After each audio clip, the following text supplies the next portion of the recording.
Let's jump right into this explainer on Gideon Wazi's massive fantasy novel, Chronicles of Lumina, The Echo of Eternity. Today we're unpacking the insanely rich lore and the thrilling, inciting incidents that really build the foundation of this whole magical universe. We're going to break down those crucial early chapters, step by step, and see exactly how a classic hero's journey is masterfully set into motion. So, to set the stage, kind of like a classic campfire legend, the prologue immediately yanks us into a world that's literally teetering on the edge of profound cosmic change. Just listen to this phrasing, magic dances on the wind. That tells us right out of the gate that magic isn't just some tool here, right? It's a living, breathing entity. The text describes a world where light and shadow converge, and the very threads of fate are woven by unseen hands. I mean, it is just the perfect atmosphere for a grand adventure. And for our roadmap today, we'll be tracking our hero Aria's epic journey. We are zeroing in on the rapid-fire events from the prologue, straight through the shadows of Chapter 2, the call to adventure. But hey, before we can even meet our hero, we really need to understand Lumina itself. It's a mystical land defined by this constant push and pull, a convergence of light and shadow, filled with dormant magic that flows through the very air. But here's the catch, and why this matters so much. Lumina is currently threatened by a malevolent presence stirring in the shadows. We learn that an ancient evil is awakening from a long slumber, promising to cast a pall of eternal night over everything. So yeah, the stakes could literally not be any higher. Then, out of nowhere, we get this booming, ancient voice originating from the great tree of Lumina, saying, "Welcome, child of Lumina. You have been chosen for a great destiny, one that will test your courage and your heart." This right here is the ultimate inciting incident. It officially anoints our protagonist as the realm's chosen beacon of light. It's that direct, undeniable call to action that flips an ordinary life entirely upside down.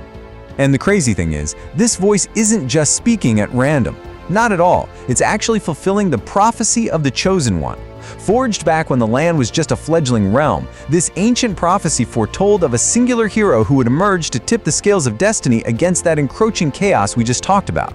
The text notes this Chosen One would bear the burden of a power that could either save or entirely doom the realm. I mean, just think about that for a second. That is a massive, absolutely crushing weight to drop on one person's shoulders. Which brings us to Aria herself. She is a character defined by incredible duality. On one side, you've got the simple, mundane cobblestone village of Everwood, but on the other, the dangerous, dark magic of the Forbidden Forest. We meet Aria as an orphan who harbors this intensely relatable feeling of never quite belonging in her own village. Think about a time you felt totally out of place. We've all been there, right? Well, for Aria, that feeling is the actual catalyst that pulls her away from safety and draws her deep into the mysterious woods. Now, what makes the opening of this book so incredibly propulsive is the sheer speed of Aria's transformation. Let's just map this out. In the morning, she departs the village of Everwood. By evening, she discovers the great tree of Lumina. Later that night, she unlocks a glowing ancient tome. And by midnight, she's meeting mysterious allies in the woods. 4 huge events in one day. Destiny moves terrifyingly fast when it finally takes hold. Let's break those rapid awakenings down a bit. Her very first awakening happens at that great tree, a magnificent ancient sentinel with roots delving deep into the earth. Now, normally wandering up and touching a glowing ancient tree in a forbidden forest? Probably a terrible idea. But for Aria, it's the spark. The source tells us that with a single touch to its trunk, she is filled with this sudden massive surge of energy, giving her a deep sense of purpose and strength.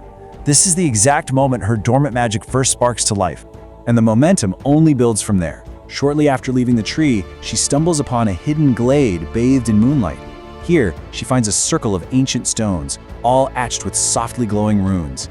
And when she touches them, she feels this profound resonance with the magic, almost as if the stones are a part of her and she of them. It confirms her deep elemental connection to Lumina's magic. It's not just some random gift, it's her absolute identity. Then we hit her third awakening. Guided by a single beam of sunlight piercing into a secluded, ivy-veiled alcove, Aria uncovers a weathered leather tome. As her fingers trace the ancient runes on its cover, an ethereal glow spills out. And as she opens it, dancing, glowing words completely reawaken her dormant true self. The text describes this book as a literal treasure trove of cosmic wisdom that forever changes her reality. So, with her magic now fully awakened, Aria is drawn deeper into the absolute heart of the woods. The atmosphere shifts beautifully here. The text paints this picture of glowing fungi carpeting the floor and fireflies dancing all through the air. And there, in a moonlit clearing, she is confronted by exactly 3 mysterious figures. This is a massive turning point. These 3 figures represent Aria's gathering of allies: Kale, the imposing swordsman, an unnamed, agile scout, and Alara, an ethereal sorceress. This is it, the crucial moment she crosses the threshold. She's no longer just wandering alone. She is being formally introduced to the distinct, highly powerful allies who are going to aid her on this legendary quest. Let's look a little closer at each of them, starting with Cal. He's this stoic, imposing swordsman carrying a heavy blade, and he's got this haunted look of past battles in his eyes. He pledges his quiet strength to Aria, basically telling her that he hears the whispers of fate beckoning him to her side. He recognizes that their destinies are intertwined. So Cal is bringing serious physical strength and unwavering loyalty to this newly formed group. Next up, we have the second figure, who actually remains unnamed in the source text, which is super intriguing. But what we do know is fascinating. Wrapped in a deep green cloak that blends seamlessly right into the foliage, this scout has incredibly keen, observant eyes. It hints at a highly agile, cunning connection to the natural world. They represent stealth, observation, and an undeniable synchronicity with the forest itself. And rounding out the trio is Alara. Her description in the text is absolutely stunning. She is an ethereal sorceress wearing robes that literally flow like liquid moonlight, adorned with all these ancient pulsing runes. Her eyes are described as deep pools of ancient knowledge. Make no mistake, Alara represents the absolute pinnacle of Lumina's magical prowess, bringing critical arcane wisdom to Aria's fellowship. So, as Aria finally joins forces with these legendary warriors under the pale moonlight, we are left completely on the edge of our seats. We've just traced her incredible journey from a village outcast to a magically awakened hero. But it leaves us with the ultimate question. Will this newly awakened orphan truly have the strength, even with her allies, to save Lumina from eternal night? It's such a provocative thought, and one that makes diving into the rest of this novel absolutely essential. Thanks for joining me on this explainer, and keep exploring the magic.